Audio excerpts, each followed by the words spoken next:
بسم اللہ الرحمن الرحیم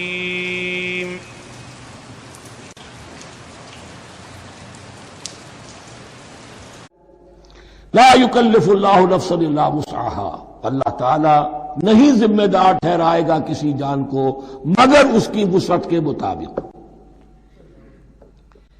یہ بہت بڑے فضل و کرم والی آیت ہے۔ جیسے میں نے کہا تھا میگنا کارٹا جو ہے انسانی حقوق کا، کہ اجیب دعوت الداع اذا دعان، جہاں بھی مجھے کوئی پکارے، جب پکارے میں اس کی پکار سنتا ہوں، قبول کرتا ہوں۔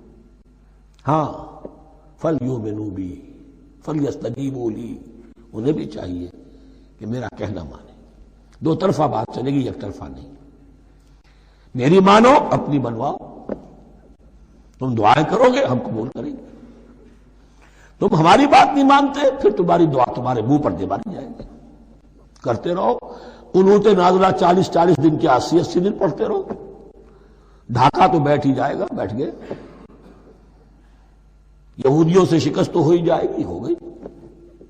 کرتے رہو، حرمین میں پڑھتے رہو قنوت نازلہ، مکے میں پڑھو، مدینے میں پڑھو، پوری دنیا میں پڑھو۔ اللہ کو پیٹھ دکھائی ہوئی ہے، اس کے دین کو پاؤں تلے روندا ہوا ہے، اللہ کے باغیوں سے دوستی ہے۔ کسی نے قبلہ ماسکو کو بنایا تھا اور کسی نے واشنگٹن کو بنایا تھا، تمہاری دعائیں کیسے قبول ہوں؟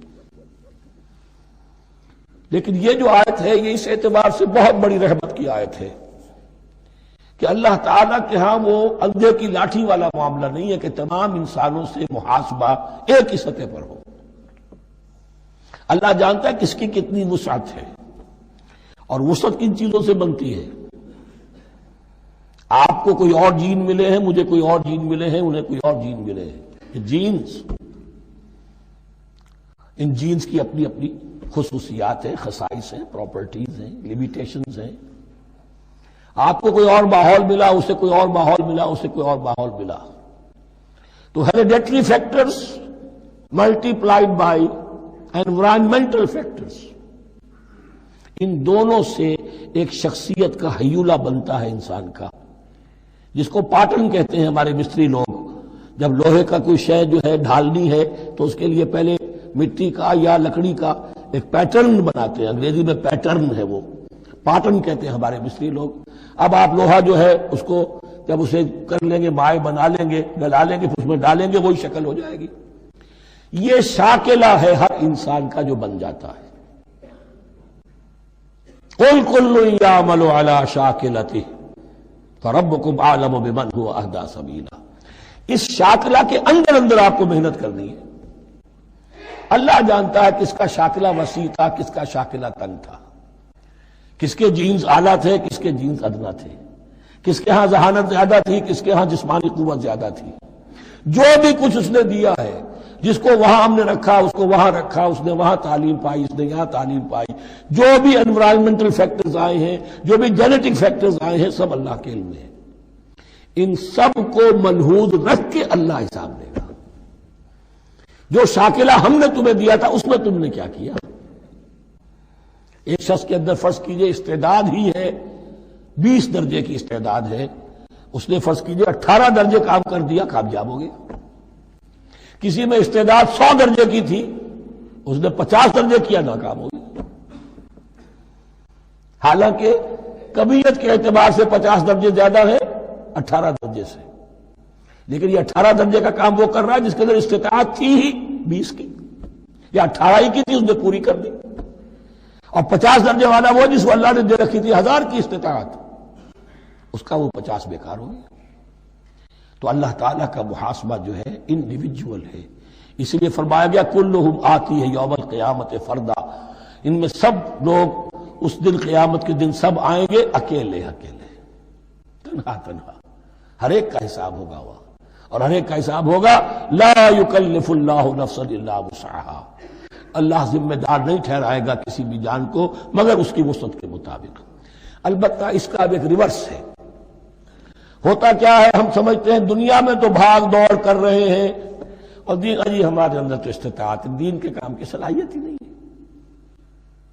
دنیا میں دیکھیں بڑے کامیاب، تیزی کے ساتھ دوڑ رہے ہیں، کامیاب پر کامیاب، یہ دین ہمارے اندر تو استطاعت نہیں ہے، استعداد ہی نہیں ہے، کیا کریں؟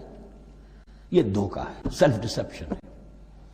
استعداد اور استطاعت کے بغیر اور صلاحیت اور ذہانت کے بغیر دنیا میں بھی آپ کما نہیں سکتے، محنت نہیں کر سکتے، کوئی نتائج حاصل نہیں کر سکتے۔ یہ دھوکہ اپنے آپ کو نہ دیجیے۔ یہ ہے جو کچھ کر سکتے ہو کیجیے، کھودیے اپنی شخصیت کو، کھود کھود کر جو نکال سکتے ہو نکال دیجیے۔ ہاں آپ نکال سکیں گے اتنا ہی جتنا آپ کے اندر ودیت ہے، زیادہ کہاں سے لے آئیں گے؟ اور اللہ نے کس میں کیا ودیت کیا ہے وہ جانتا ہے، اس کا حساب لینا جو ہے، محاسبہ وہ اس پر ہے کہ جو اس نے تمہیں دیا ہے۔ لا، اور یہ مضمون قرآن مجید میں 5 مرتبہ آیا ہے بہت اہمیت کے ساتھ۔ لا یکلف اللہ نفسا الا وسعها لها ما کسبت وعلیہا ما اکتسبت۔ اسی جان کے لیے ہے جو اس نے کمایا، اور اس کے اوپر وبال بنے گا جو اس نے برائی کمائی۔ لیکن لام اور علا، لہا ما کسبت، جو بھی اس نے نیکی کمائی اس کے حق میں ہے، اس کے لیے ہے، اس کا اجر ملے گا، ثواب ملے گا، اور جو بدی کمائی وہ اس پر وبال بنے گا، اسی کے لیے اس کو سزا ملے گی، اسی کے حوالے سے۔ اب وہ آخری دعا آ گئی، جامع ترین اور عظیم ترین دعا ہے قرآن مجید کی۔ ربنا لا تؤاخذنا ان نسینا او اخطانا۔ اہل ایمان کے راستے پر، عمل صالح کے راستے پر مقدور بھر، امکان بھر اپنی شخصیت کے کونوں کھدروں میں سے بھی نکال کر، اپنی ریزیڈول انرجیز کو بھی نکال کر اللہ کی راہ میں لگا لیں۔ لیکن اس کے بعد بھی کوئی غرہ نہ ہو، کوئی غرور نہ ہو، کوئی اپنی محنت پر، اپنی نیکی پر، اپنی کمائی پر، اپنے کارناموں پر کہیں انسان دھوکہ نہ کھا جائے۔ کیفیت کیا رہنی چاہیے؟ وہ یہ ہے تواضع، عجز، انکساری۔ ربنا لا تؤاخذنا ان نسینا او اخطانا۔ اے رب ہم سے مواخذہ نہ کیجو اگر ہم بھول جائیں یا ہم سے خطا ہو جائے۔ نسیان بھی ہے، الانسان مرکب من الخطاء والنسیان، انسان کے اندر یہ دونوں چیزیں، خطا اور نسیان، یہ تو گندھی ہوئی ہیں۔ خطا یہ ہے کہ آپ نے اپنی امکانی حد تک تو نشانہ ٹھیک لگایا تھا، نشانہ خطا ہو گیا، ٹھیک ہے، کوئی بات نہیں، آپ کی نیت صحیح تھی۔ ایک اجتہاد کرنے والا اجتہاد کر رہا ہے، امکانی حد تک اس نے کوشش کی ہے کہ صحیح رائے تک پہنچے، لیکن خطا ہو گئی، اللہ معاف کرے گا۔ اس نے اپنی امکانی کوشش کی تھی، لہذا اسے ثواب ملے گا۔ مجتہد مخطی بھی ہو تو ثواب ملے گا، مجتہد مصیب ہے، صحیح رائے پر پہنچ گیا ہے تو دوہرا ثواب ملے گا، لیکن مجتہد مخطی ہے تب بھی ثواب ملے گا۔ تو بھول چوک پر، یہ بھول چوک، خطا جو ہے چوک صحیح ہے بالکل لفظ اس کے لیے، چوک جانا، نشانہ چوک گیا۔ تو اے پروردگار جو بھی ہم سے سرزد ہو جائے، غلطی ہو جائے، بھول کی وجہ سے یا خطا کی وجہ سے، اس پر معاوضہ نہ کیجو۔ ربنا ولا تحمل علینا اصرا کما حملتہ علی الذین من قبلنا، اور اے رب ہمارے، ہم پر وہ بوجھ نہ ڈالیو جس سے ہم لے کر چل نہ سکیں۔ دیکھیے ایک حمل ہوتا ہے جس سے حمال کا لفظ بنا ہے، جس کو لے کر انسان چلتا ہے۔ حمال اس بوری کو یا بوجھ کو اٹھا کر چل رہا ہے، جو آپ کی طاقت میں ہے اور جس سے لے کر آپ چل سکیں وہ ہے حمل، اور جو ہو آپ کو بٹھا دے، اسر اس کو کہتے ہیں۔ یہ لفظ سورہ اعراف میں پھر آئے گا، یضع عنہم اسرہم والاغلال التی کانت علیہم۔ حضور کی شان یہ بھی تھی کہ انہوں نے لوگوں کے بوجھ جو ان کی طاقت سے بڑھ کر تھے ان کے کندھوں سے اتار دیے۔